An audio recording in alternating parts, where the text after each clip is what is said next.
नमस्कार मित्रांनो, welcome back आणि मी स्वागत करतो तुमचं परत एकदा अपग्रेडच्या YouTube चॅनलवरती आणि आपल्याला जे आपण मागचं टॉपिक घेतलेलं आहे त्याच्या पुढे जाऊया आता. ठीक आहे. तर एक पहिल्यांदा मागचं थोडंसं रिव्हिजन घेऊया. काय-काय बघितलंय आपण आणि जर तुमचं मिस झालं असेल, तर मी तुम्हाला रिक्वेस्ट करेल, की तुम्ही जा आणि तिथं चेक करून घ्या एक वेळेस. ठीक आहे.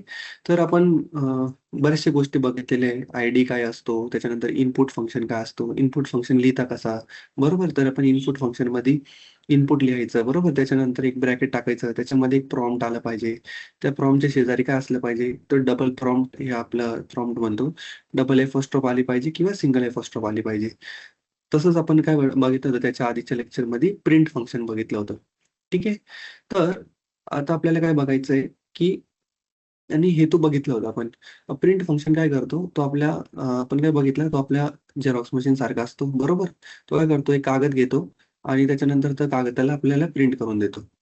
मग आपण काय बघितलं, की आपल्याला इनपुट आपण फक्त काय करतोय, कागद घेतोय आणि त्याला प्रिंट करतोय. पण जर आपल्याला इनपुट पाहिजे असतील तर किंवा आपण बँकेत गेलो आणि आपल्याला काय पाहिजे तिकडे जाऊन, की आपल्याला ते प्रॉपर तो वर्ड आहे, तो मला पाहिजे. For example enter your name. प्रत्येक वेळेस मला इनपुट विचारावं लागणार आहे. असं मी जेनेरिक बनवण्याचा प्रयत्न करतो. बँकेचा फॉर्म असं थोडी ना प्रत्येक वेळेस नाव लिहून ठेवणार आहे मी आणि परत त्याचं हे करणार आहे. बरोबर की नाही? तर त्या गोष्टींमध्ये आपल्याला काय पाहिजे, की आपल्याला नाव विचारता आलं पाहिजे. प्रत्येक माणसाला तुम्हाला पैसे किती भरायचे, प्रत्येक माणसाची करन्सी वेगळी असेल किंवा सॉरी करन्सी म्हणतोय, अमाउंट वेगळी असेल. तर त्या गोष्टींसाठी आपल्याला काय पाहिजे, इनपुट घ्यावं लागतं समोरच्याकडनं, बरोबर? तर ते इनपुट घेण्याचं काम आपण आता केलेलं आहे. आता काय झालं, आता परत एकदा एक गोष्ट बघूया. फॉर एक्झाम्पल इथं काय आहे, की मी म्हणतोय इनपुट घेतलं, बरोबर? इनपुट आणि काय बोललो, की एंटर युअर नेम. ठीक आहे. आणि मी हे स्टार्ट केलं. मी माझं नाव टाकतो इथं आणि मी एंटर करतो. याने केलं, इनपुट घेतलं, बरोबर? आता मला जर ही गोष्ट प्रिंट करायची आहे, तर हा प्रिंट करण्यात सगळ्यात मोठा प्रॉब्लेम काय आहे, की मला जर प्रिंट करायची आहे, तर मला याच्या अगोदर मी काहीच त्याला सेव्ह नाही केलेलं आहे. कोणच्या बाबतीत? फॉर एक्झाम्पल आपण बँकेचा फॉर्म बघितला. फॉर एक्झाम्पल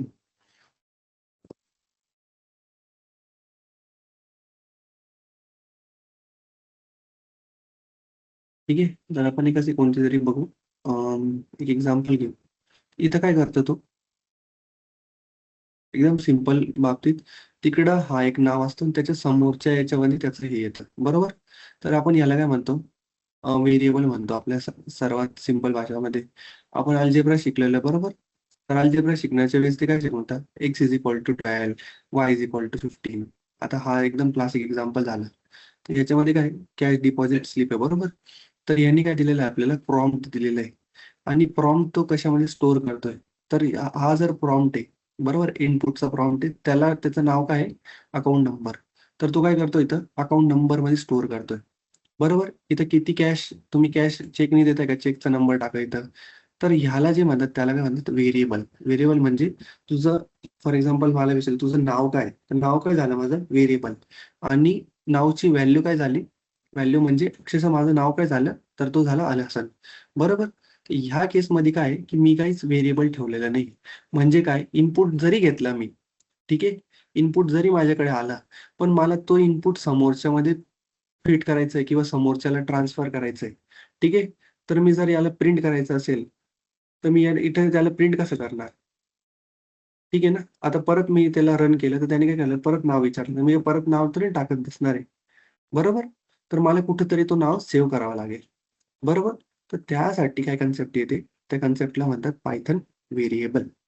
व्हेरिएबल काय करतो, आपण जे नाव आपण जे इनपुट घेतलेलं आहे, बरोबर? तर इनपुटमध्ये काय आहे, की माझं हा नाव आहे. ठीक आहे. व्हॉट इज युअर नेम हा माझा प्रॉम्प्ट आहे आणि इनपुटमध्ये मी तो लिहिलेला आहे. आणि मी आता काय करतोय, इथं मी काय करतोय त्यासाठी ठीक आहे. आता मी इथं काय करतोय, नेमकं मी ना इथं त्या व्हेरिएबलला स्टोअर करतोय. इथं जर तुम्ही बघायला घेतले, तर मी इथे काय करतोय, एक व्हेरिएबल बनवतोय नेम नावाचा आणि त्याच्यामध्ये तो स्टोअर करतोय. तर हे करण्यासाठी सगळ्यात इम्पोर्टंट काय माझ्याकडे एक व्हेरिएबल असला पाहिजे आणि तो मी व्हेरिएबल इथं बनवतो. तर व्हेरिएबल काहीही असू शकतो. आता मी जर आपल्याला हे एक्स जरी दिला असता ना, x is equal to input आणि तरी त्याने घेतला असता. ठीक आहे. असं काही नाही का तो हे असलं पाहिजे. वाय पण असू शकतो, वाय झेड पण असू शकतो. त्याला काही कळत नाही. त्याला फक्त काय पाहिजे, का जर तुम्हाला ही गोष्ट स्टोअर करायची एखाद्या याच्यामध्ये, तर तुम्ही त्याला काय करा, त्याला फक्त एक व्हेरिएबलचं नाव द्या. तर नाव आता हा नावच आहे म्हणून मी त्याला व्हेरिएबलचं नाव काय दिलं, नेम दिलेलं आहे. ठीक आहे. तर इनपुट घेतलं, व्हॉट इज युअर नेम घेतलं आणि त्याच्या समोर काय केलं, आता मी काय केलं त्याला रन करतो. तो व्हॉट इज युअर नेम आणि मी परत टाकलं अल हसन. ठीक आहे. थोडी चुक्या नावासाठीच. ठीक आहे. तर ते अल हसन मी नाव टाकलं आणि जर मी आता याला प्रिंट करायला घेतलं. ठीक आहे. आता बघा, आता मी प्रिंट इथं बघा फक्त आता मी प्रिंट करायला घेतलं तर काय होतं? आता बघा काय येतंय, अल हसन. ठीक आहे. इथं लक्ष द्या. आता मी ह्या प्रिंटमध्ये जर तुम्ही बघितलं, तर पहिली गोष्ट काय आहे, ही अशी अपोस्ट्रोफ इथं नाही. कारण की काय आहे, इथं ऑलरेडी आपण अपोस्ट्रोफ दिलेली आहे त्याच्यामध्ये. एक समजण्यासाठी म्हणतोय तुम्हाला फक्त, की इथं काय आहे, की अपोस्ट्रोफ दिलेली म्हणून इथं लागत नाही. जर मी याच्यामध्ये दिली असती, तर बघा ते परत मी काय केलं, प्रिंट केलं आणि त्याच्यामध्ये अपोस्ट्रोफ दिली. तर ह्याला काय केलं त्याने स्ट्रिंगमध्ये कन्व्हर्ट करून दिलं. काय करतोय तो इथं स्ट्रिंगमध्ये कन्व्हर्ट करतो. दिसतंय इथं? तो मोठ्या ह्याच्यामध्ये पण लिहिता येतं इथं. स्ट्रिंग इज इक्वल ऑर तिकडे काय सांगतोय तो, त्याचं हे काय आहे नेम त्याचं हे बरोबर आणि त्याच्यामध्ये काय आहे, हा व्हेरिएबल आहे. आता परत इथं बघा. आता जर मी इथं घेतलं ना, तर इथं काय आहे तो व्हेरिएबल आहे आणि व्हेरिएबलमध्ये इज इक्वल टू बोललं ना आपण, तर त्याच्यामुळे काय झालं, की आपण ह्याच्यामध्ये काय केली, ही व्हॅल्यू स्टोअर करून दिलेली आहे. म्हणून काय होतंय, की मी आता याला परस्पर कितीही वेळा वापरू शकतोय. ठीक आहे. जर मी नेम2 बोललो, आता हे नेम1 होतं बरोबर. आता मी नेम2 बोललो. आता सॉरी 1 मिनिटं. काय ठीक आहे मी परत नाव टाकून देतो इथे. ठीक आहे 2 मिनिटं. तर इथं काय करू, आता नेम2 म्हणू. ठीक आहे. नेम2चं हे काय आहे, नेम2 इज इक्वल टू परत तो इनपुट असेल आणि व्हॉट इज युअर नेम. ठीक आहे. आता मला 2 पाहिजे होते. तर इथं काय करणार मी, व्हॉट इज युअर नेम. ठीक आहे. आणि परत मी काय करणार, रन करणार याला. तर पहिलं नाव काय आहे, अल हसन आणि एंटर करतो आणि दुसरं नाव काय आहे, वैभव. ठीक आहे. हा एंटर केला. त्याच्यामुळे काय झालं माझ्याकडे 2 व्हेरिएबल आले. आता इथं काय फक्त काय करतोय मी, प्रिंट करतोय नेम. ठीक आहे. आता मी परत काय करणार इथं प्रिंट करतो दुसरं नाव. त्याचं नाव काय होतं, प्रिंट नेम आणि व्हेरिएबलचं नाव काय विचारतो बरं का. याचं नाव नाही म्हणत आहे. व्हेरिएबलचं नाव काय नेम2. आता मी या दोघांना रन केलं ना, तर पहिले काय आलं, अलासन आलं आणि दुसऱ्या वेळेस काय आलं, हे आलं. ठीक आहे. परत इथं बघूया. जर मी इथं प्रिंट केलं, हा ब्रॅकेट टाकला. ठीक आहे. आणि ब्रॅकेटमध्ये काय केलं इथं नेम2 लिहिलेलं आहे. ह्यावेळेस मी काय करतो नेम2 लिहितो. परत इथं बघा. ह्याच्यामुळे काय झालं इथं, की नेम2 लिहून आलेलं आहे. तर जर तुम्ही व्हेरिएबल बनवताय, ठीक आहे. जर तुम्ही व्हेरिएबल बनवताय आणि व्हेरिएबल बनवण्याच्या वेळेस जर तुम्ही काय करता इथं, की काय करताय, की इथं तुम्ही एपॉस्ट्रॉफ जर देताय, त्याच्यामध्ये जे काही लिहिलेलं आहे, ठीक आहे ना, आपलं पहिले बोलणं झालं तर. जर एपॉस्ट्रॉफ देताय त्याच्यामध्ये जे काही लिहिलेलं असेल, तो तसाच प्रिंट करतो. ठीक आहे. जर मी व्हेरिएबल बनवतोय आणि जर त्याला अशी एपॉस्ट्रॉफ नाही देते, तर व्हेरिएबलमध्ये जी व्हॅल्यू स्टोअर केलेली मी इथं, काय व्हॅल्यू स्टोअर केलेली आहे, पहिल्याच्या वेळेस काय स्टोअर केले होते, अलसन. व्हेरिएबलचं नाव काय तर नेमच होतं. म्हणून काय झालं इथं अलसन म्हणून प्रिंट आलं. ठीक आहे. इथं जर दुसऱ्याचं व्हेरिएबलचं नाव काय दिलेलं आहे, नेम2.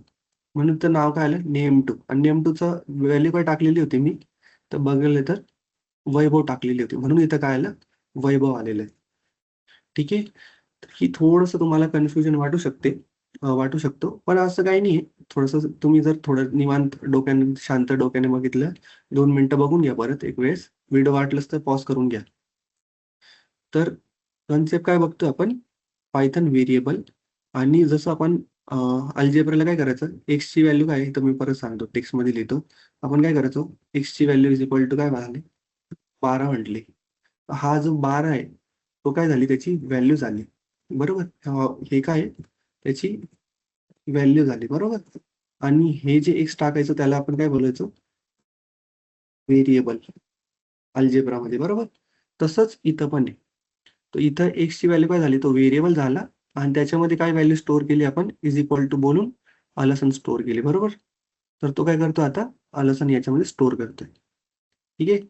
तर असं म्हणजे आता परत विचार करा तुम्ही. आता एवढी गोष्ट आपल्याला काय लक्षात राहणार आहे का? किंवा आपल्याला एवढ्या गोष्ट हे करणार आहे का आपण? आता विचार करा, जर मी तुम्हाला 3 शब्द सांगितले, प्रिंट सांगितलं, बरोबर. त्याच्यानंतर इनपुट सांगितलं. ठीक आहे. अजून एक सांगतो, लेन म्हणून फंक्शन येतो. लेन फंक्शन काय करतो? ठीक आहे, असंच नवीन एक फंक्शन आलं. असंच मी तुम्हाला काहीतरी हेतू म्हणून सांगतोय, की हा फंक्शन आला. तो काय करतो? नेममध्ये लेन फंक्शन काय करतो? नेममध्ये आता माझं नाव काय आहे? इथं नेम नेम म्हणजे बेसिकली हा नेम आहे. नेम हा नेम. त्याच्यामध्ये जी व्हॅल्यू स्टोअर झालेली त्याला काउंट करेल तो आता. ठीक आहे. तर नेममध्ये किती व्हेरिएबल आहे? इथं 2 आहे, बरोबर. अलसनमध्ये आणि HASAN बरोबर, हे झाले 5. तर किती झाले ते? टोटल नेममध्ये किती व्हेरिएबल झाले? 7. म्हणून मी जेव्हा याला रन करेल तेव्हा काय करतो तो 7 असा काउंट दाखवतो. जर मी इथं त्याला बोललो, लेन ऑफ काय बोललो होतो? लेन ऑफ आता म्हणेल मी नेम 2 बोलेल. ठीक आहे. आता नेम 2 मध्ये किती व्हेरिएबल आहे? सॉरी, किती अक्षर आहे? काय झालं याला आता? इथंच विचार करून घ्या. किती आहे? 1, 2, 3, 4, 5, 6 आणि 7. काहीतरी कनेक्शन गेलं ना वाटतं माझं.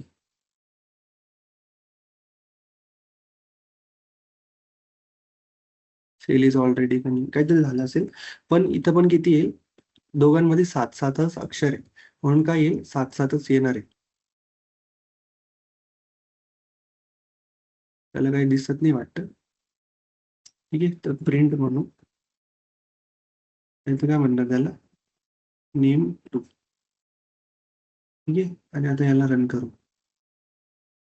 सॉरी, नेम 2 ना, मी लेन बोलला पाहिजे होतं इथं.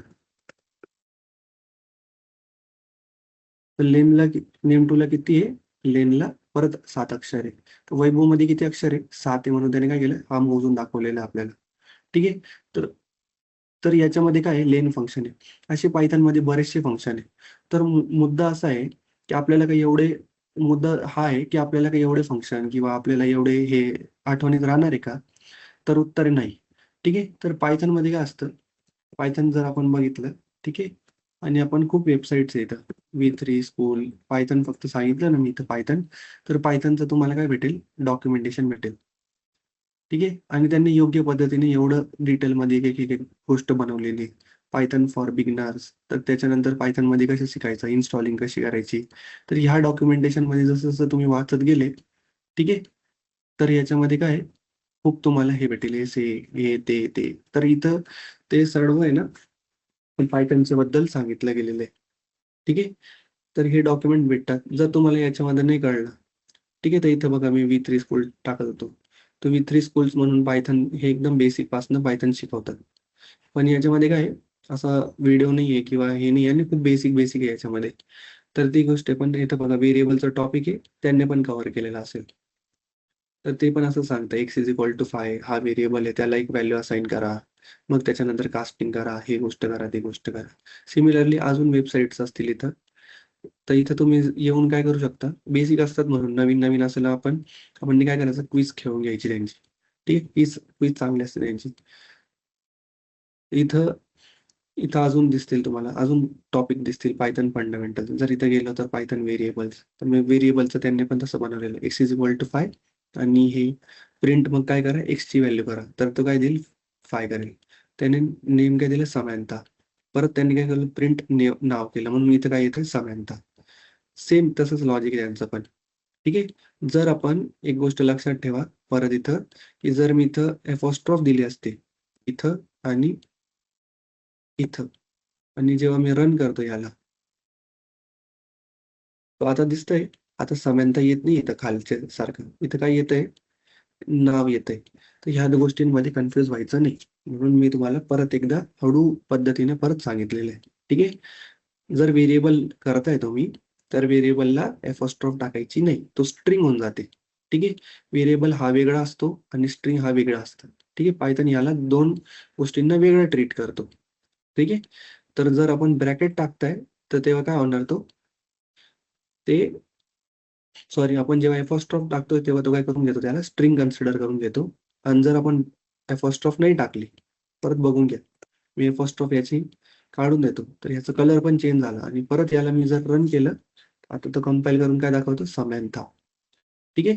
तर आता तो काय करतो, त्याला व्हाईट कलर करतोय, म्हणून तो काय करतोय, त्याला ॲज अ व्हेरिएबल ट्रीट करतोय. ठीक आहे. तर तुम्हाला तुमच्यासाठी एकदम भारी क्वेश्चन आहे आता माझ्याकडे. आता तुम्ही याच्यामध्ये शिकणार. तर आपल्याला आठवणीत ठेवायची गोष्ट आहे का आपल्यासाठी? नाही. आपल्याला काय आहे, एवढं आठवणीत ठेवण्याची काही गरज नाहीये. ठीक आहे.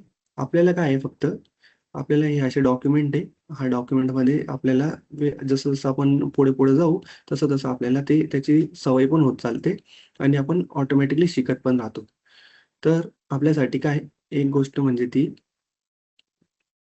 आपल्याला काय करायचं आता, हा प्रॉब्लेम दिलेला आहे. हा प्रॉब्लेम तुम्हाला सॉल्व्ह करायचा आहे. ठीक आहे. तर याच्यामध्ये काय आहे, एक व्हेरिएबल एक्सरसाइज आहे. ठीक आहे. आपल्याकडे काय आहे, 2 व्हेरिएबल्स आहेत. एक व्हेरिएबलचं नाव काय आहे? सॉरी, हे परत वरती चाललंय. हं. ठीक आहे. तर इथं काय दिलेलं आहे आपल्याला? अरे, काय गडबड आहे याची स्वतःची.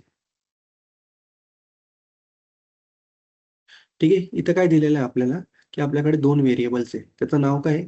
ग्लास 1 हा व्हेरिएबल आहे. त्याच्यामध्ये काय स्टोअर केलेलं आहे आपण? मिल्क स्टोअर केलेलं आहे. ठीक आहे. त्याच्यानंतर आपल्याकडे काय ग्लास 2 आहे. त्याच्यामध्ये आपण काय स्टोअर केलेलं आहे? ज्यूस स्टोअर केलेलं आहे. ठीक आहे. आणि ग्लास 1 आणि ग्लास 2 काय आहे? एका खाली एक आहे. तर आपण जर याला प्रिंट केलं ना, तर काय होईल? पहिले ग्लास 1 प्रिंट होईल, बरोबर? तर इथं काय आलं पाहिजे होतं? हे 2 मिनिटं विसरून जा. मी ऑलरेडी काहीतरी चेंजेस केले होते म्हणून. पण इथं काय येईल? पहिले ग्लास 1चं काय होईल? मिल्क येईल इथं पहिली लाईनला. आता इथं ज्यूस दाखवतोय, पण समजून घ्या, की इथं पहिल्या लाईनला काय येईल? मिल्क येईल. ठीक आहे. आणि ग्लास 2ला काय येणार आहे? इथं खालच्या लाईनला ज्यूस येणार आहे. ठीक आहे. जर आपण ग्लास 2 प्रिंट केलं तर. तर तो काय म्हणतोय, की तुम्हाला काय करायचंय, तुम्हाला वेगळे 3 लाईन ऑफ कोड लिहायचे. वेगळे म्हणजे ह्याला न हात लावता, हे तसंच राहील आणि ह्यालाही न हात लावता, हा सेपरेट राहील. ठीक आहे. आणि ह्याच्यामध्ये तुम्हाला जे काही लिहायचं तुम्ही लिहू शकता. पण तो काय म्हणतोय, की तुम्ही काय करू शकता, तुम्ही मिल्क किंवा ज्यूस वर्ड हे टाइप करू शकत नाही. ठीक आहे. आणि आपला मुद्दा काय आहे, आपल्याला काय करायचंय, जेव्हा आपण ग्लास 1 प्रिंट करू, कळतं तुम्हाला? जेव्हा आपण ग्लास 1 प्रिंट करू, तो जो खालचा ज्यूस आहे ना, तो वरती प्रिंट झाला पाहिजे. म्हणून हा उत्तर असा येतोय. आणि जो ग्लास 2 आहे, ठीक आहे? ग्लास 2 म्हणजे जो ज्यूसचा ग्लास आहे त्याच्यामध्ये काय प्रिंट झालं पाहिजे? मिल्क प्रिंट झालं पाहिजे. म्हणजे काय करायचंय? ग्लास आलटी-पलटी करायचं आहे आपल्याला. ठीक आहे. सोपा प्रश्न आहे. थोडंसं फक्त डोकं लावावं लागेल. तर आपल्याला इथं काय करायचंय? हे दोघं ग्लास आलटी-पलटी करायचे. म्हणजे जिथं ग्लास 1ला मिल्क आहे तिकडे ज्यूस झाला पाहिजे आणि जिथं ग्लास 2ला काय आहे? ज्यूस आहे तिकडे मिल्क झाला पाहिजे. पण तुम्ही हे वरचे लाईन किंवा ही खालची लाईन म्हणजे असं नाही करू शकत तुम्ही. इथं इथं ग्लास 2 केलं म्हणजे तो वरती आला. इथं ग्लास 1 केलं तसं नाही. किंवा तुम्ही इथं मिल्क आणि ज्यूसला आपण वरती खाली करू शकत नाही. तुम्हाला इथं स्पॉट दिलेले 1, 2 आणि 3 लाईन दिलेले आहे. तुम्ही ह्या 3 लाईनमध्ये तुम्ही काही करू शकता. पण तुम्ही ज्यूस वर्ड टाइप करू शकत नाही आणि तुम्ही ग्लास 1 किंवा ग्लास 2 पण असं अलटी-पलटी करू शकत नाही. तुम्हाला इथं डोकं लावून काहीतरी सॉल्व्ह करायचं आहे. ठीक आहे. तर हे झालं तुमचं आजची एक्सरसाइज. ठीक आहे. एवढं करा. नाही आलं तर मी पुढच्या लेक्चरमध्ये तुम्हाला अजून एक एक्सरसाइज आहे. त्याच्यानंतर मी तुम्हाला हे देईल, काय म्हणतात त्याला, दोघांचे उत्तर देईल. ठीक आहे. So thank you for listening. Thank you for joining and have a nice day.